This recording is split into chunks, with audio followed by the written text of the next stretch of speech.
नमस्कार दोस्तों, अपनी जिंदगी के किसी भी हिस्से को उठाकर देख लो, कोई ना कोई टाटा कंपनी का ब्रांड तो जरूर बीच में आएगा। जब आप गाड़ी से ट्रैवल करते हैं, टाटा मोटर्स, ढेर सारी गाड़ियां हैं उनकी। अगर आप फ्लाइट से ट्रैवल करते हैं, विस्तारा एयरलाइंस और अब एयर इंडिया भी है। अगर आप होटलों में रुकते हैं, ताज होटल्स टाटा के हैं। जो आप कपड़े पहनते हैं, टाटा का फैशन ब्रांड है वेस्ट साइड। जो आप ज्वेलरी पहनते हैं, तनिष्क टाटा का है। जब आप चाय पीते हैं, टाटा टी। यहाँ तक कि खाने में जो नमक डलता है, टाटा सॉल्ट। इसके अलावा Tata steel, Tata power, Tata consultancy services, आप यकीन नहीं करोगे दोस्तों, 100 से ज्यादा कंपनीज हैं टाटा ग्रुप के अंदर। तो कोई हैरानी की बात नहीं है कि टाटा आज के दिन इंडिया के one of the most famous और मोस्ट सक्सेसफुल कंपनीज में से है। लेकिन क्या आप जानते हैं ये कंपनी रातों रात इतनी बड़ी नहीं बन गई, इसे 200 साल का समय लगा था। सही सुना आपने, 200 साल। आज के इस वीडियो में दोस्तों आइए जानते हैं इंडिया की सबसे पुरानी बिजनेस फैमिली की ये दिलचस्प कहानी। क्या है राज टाटा का? Tata Group has pioneered multiple industries in India and remains a market leader in most of them. It was Tatas who introduced a number of firsts. The first 8-hour day, the first leave with pay. I would prefer to live with the knowledge I have of upholding the values that we have and that we've tried to uphold through these years, rather than say that I've grown at 3 times the rate that we have.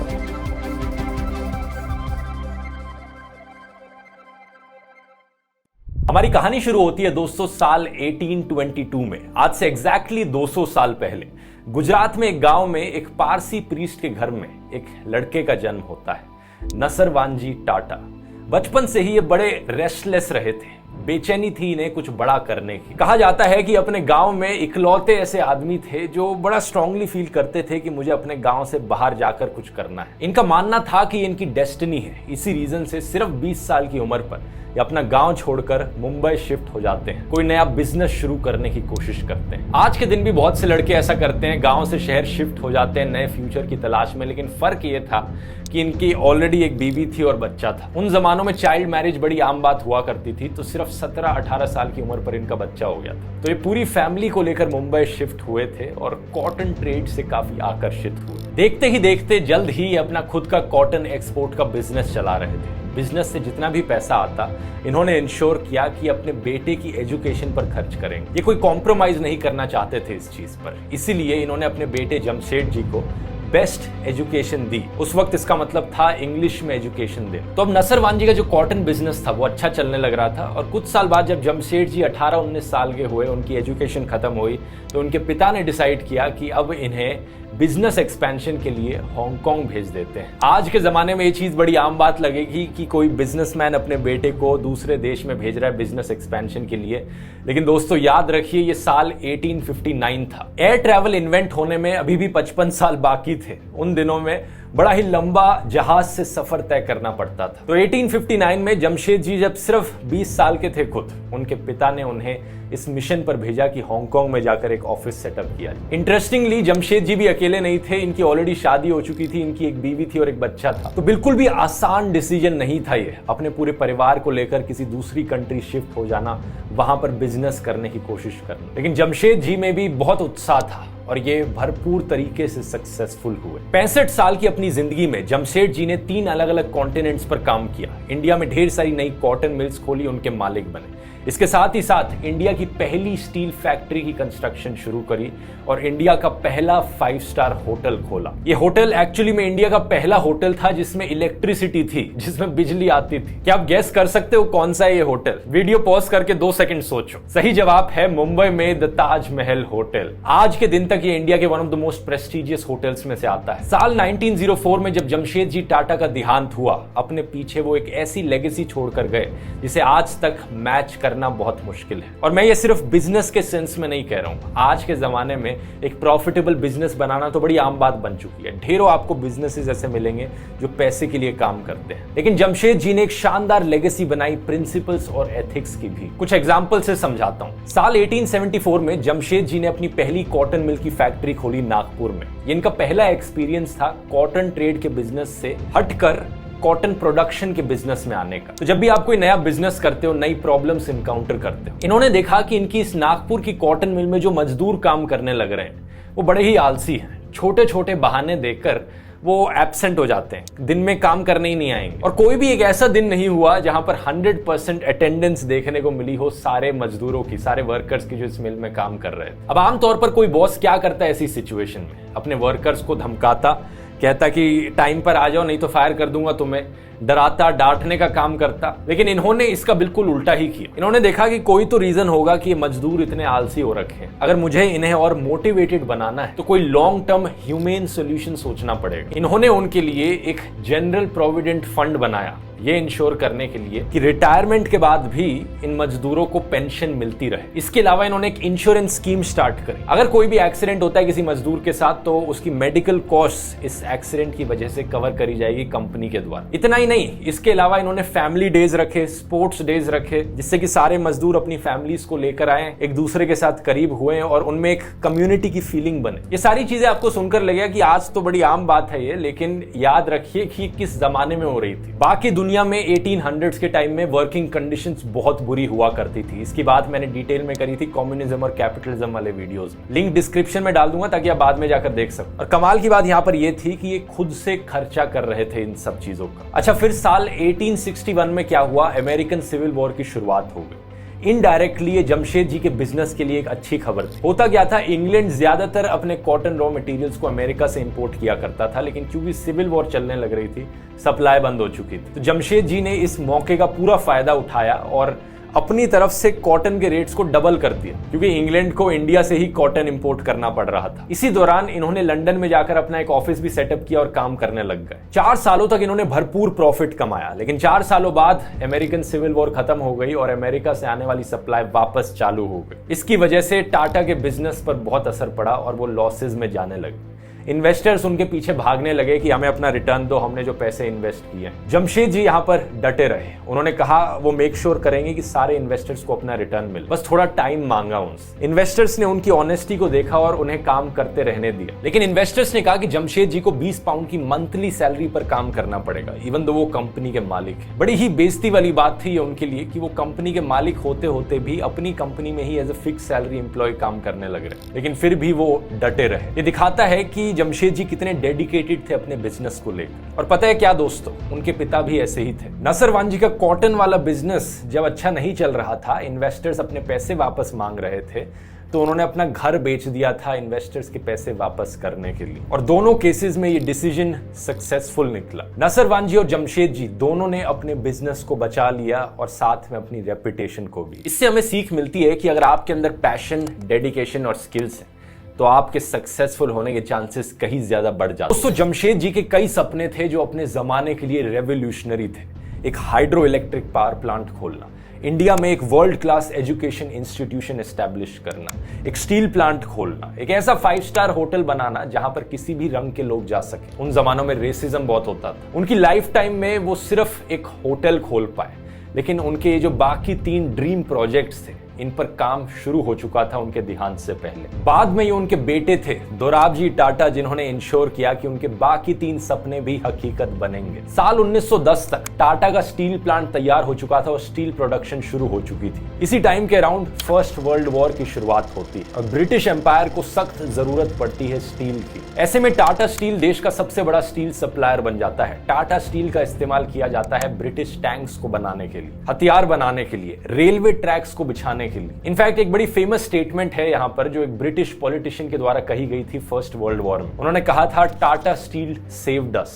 Tata steel ने हमें बचा लिया। उनकी steel की quality इतनी अच्छी थी कि बम भी जब गिरते थे टैंक्स पर, वो इन टैंक्स को पेनिट्रेट नहीं कर पाते थे। और इसके बाद से टाटा स्टील नाम और भी ज्यादा पॉपुलर बन गया। वर्ल्ड वॉर 1 के खत्म होने के बाद ग्रेट ब्रिटेन में एक बड़ी स्ट्रॉन्ग रेपुटेशन बन चुकी थी टाटा स्टील की। और साल 1914 तक टाटा ग्रुप इतना बड़ा बन चुका था कि उसके अंदर 14 अलग अलग कंपनीज थी। लेकिन ये तो सिर्फ शुरुआत थी।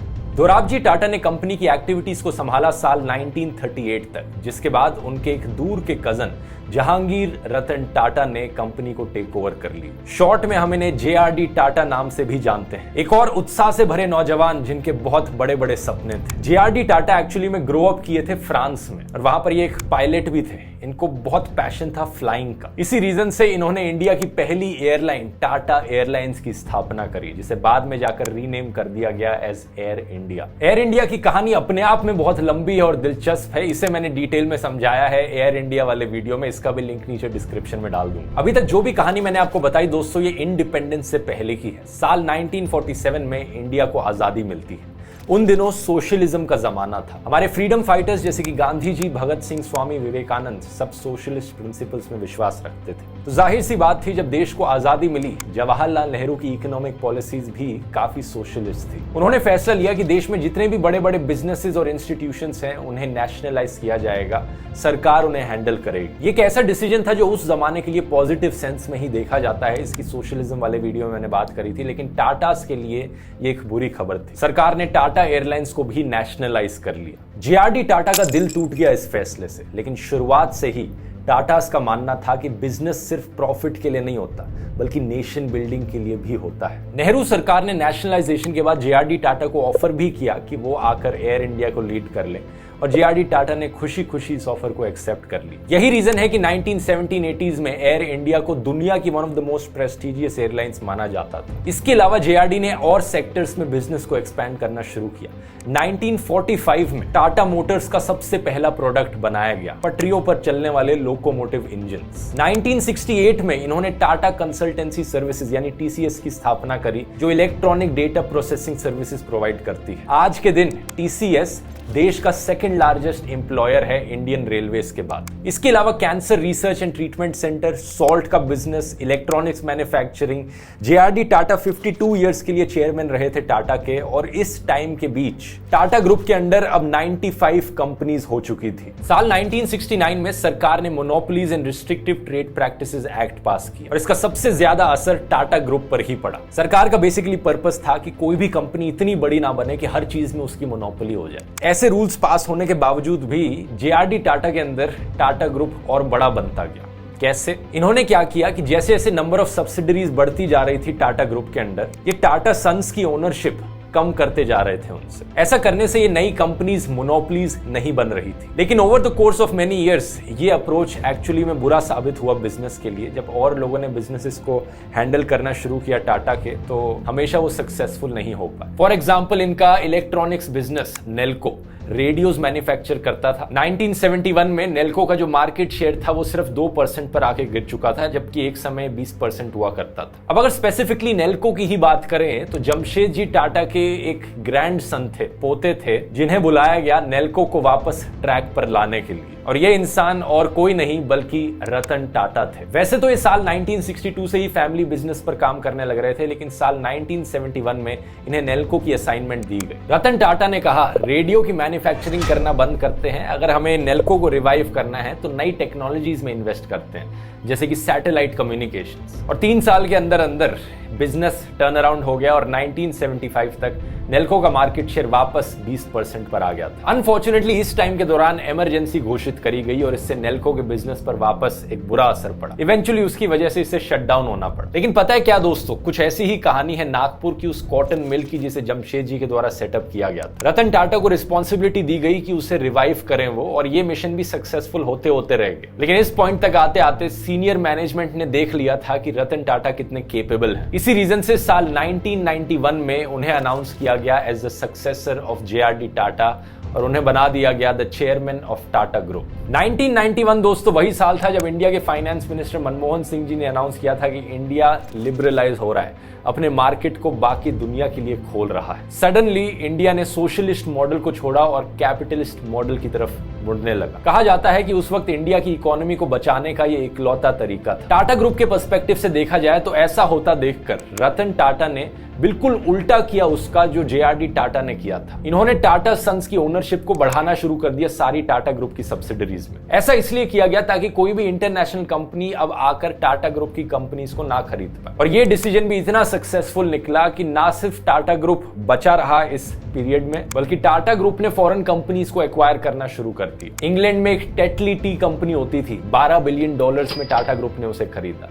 यूरोप में एक स्टील जायंट था कोरस करके, टाटा ग्रुप ने उसे खरीद लिया। एक और ऐसी ही इंटरेस्टिंग कहानी है जैगुआर लैंड रोवर कंपनी की। कार मैन्युफैक्चरिंग कंपनी यूके की थी, लेकिन जब बात करी जा रही थी इस कंपनी को बेच दिया जाए तो इस कंपनी के वर्कर्स ने कहा कि हम खुद चाहते हैं कि टाटा कंपनी हमारी कंपनी को टेक ओवर कर ले। जैगुआर लैंड रोवर को 3-4 कंपनी से ऑफर्स मिले थे, तो इन 3-4 कंपनीज में से इस कंपनी के वर्कर्स ने टाटा को चुना। ये एक लग्जरी ब्रांड था, लेकिन इसका मतलब ये नहीं था कि टाटा अपने ग्रास रूट लेवल कस्टमर्स को भूल गया था। नवंबर 2003 में कहा जाता है कि रतन टाटा ने एक फैमिली को देखा स्कूटर पे ट्रैवल करते हुए। 4 लोग एक ही स्कूटर पर फंस के बैठे हुए थे, बारिश होने लग रही थी, बड़ा ही मुश्किल तरीके से वो किसी तरीके से मैनेज कर पा रहे थे। 5 साल बाद रतन टाटा ने टाटा नैनो कार लॉन्च करी और लॉन्च करते वक्त उन्होंने एक कहानी सुनाई। टाटा ग्रुप का मानना है कि उनके बिजनेस की कोर फिलॉसफी है सोशल अपलिफ्टमेंट। तो वो लोअर मिडिल क्लास लोगों को चांस देना चाहते थे कि वो अपनी गाड़ी ओन कर सके। सिर्फ 1 लाख रुपए, दुनिया की सबसे सस्ती गाड़ी। ये एक अलग कहानी है कि इस गाड़ी की मार्केटिंग स्ट्रैटेजी बहुत ही खराब थी। इन्होंने इसे इस तरीके से मार्केट किया कि देखो सबसे सस्ती गाड़ी है, सिर्फ 1 लाख रुपए की गाड़ी है। लेकिन ये नहीं सोचा कि लोगों के मन में परसेप्शन क्या आएगा जब वो ये चीज सुनेंगे। कौन इस गाड़ी को खरीदना चाहेगा? अगर कोई इस गाड़ी को खरीदेगा तो आसपास के पड़ोसी लोग क्या बोलेंगे कि ये देखो ये तो कितने चीप लोग हैं जो सबसे सस्ती गाड़ी खरीद रहे। एक बहुत बड़ा मार्केटिंग फ्लॉ था यहाँ पर, लेकिन टाटा का फोकस ब्रांडिंग स्ट्रेटेजीज में कभी इतना रहा नहीं। ये चीज आप इस फैक्ट में भी देख सकते हैं कि कई ऐसे इंस्टीट्यूशंस और बिजनेसेस खोले टाटा ने जो टाटा ने अपने नाम पर नहीं रखे, जैसे कि इंडियन इंस्टीट्यूट ऑफ साइंस, और जो नागपुर में कॉटन मिल की मैं बात कर रहा था वो एम्प्रेस मिल था उसका नाम, और ये नाम रखा गया था क्वीन विक्टोरिया के कोरोनेशन को कमेमोरेट करने के लिए। ताज होटल जो ब्रांड है इसमें भी टाटा का नाम कहीं पर नहीं आता है। और जमशेदपुर जो शहर है जो जमशेद जी टाटा के नाम पर रखा गया है, वो एक्चुअली में टाटा ने खुद से नहीं रखा था, बल्कि जो ब्रिटिश वाइसरॉय ऑफ इंडिया थे उस वक्त के, उन्होंने ये नाम रखा था। तो ये थी बहुत ही दिलचस्प कहानी दोस्तों टाटा ग्रुप। कर सकते हैं एयर इंडिया वाले वीडियो को देखने के लिए, जहां मैंने पूरी कहानी बताई है एयर इंडिया की इसी इंटरेस्टिंग तरीके से। मिलते हैं अगले वीडियो में, बहुत बहुत धन्यवाद।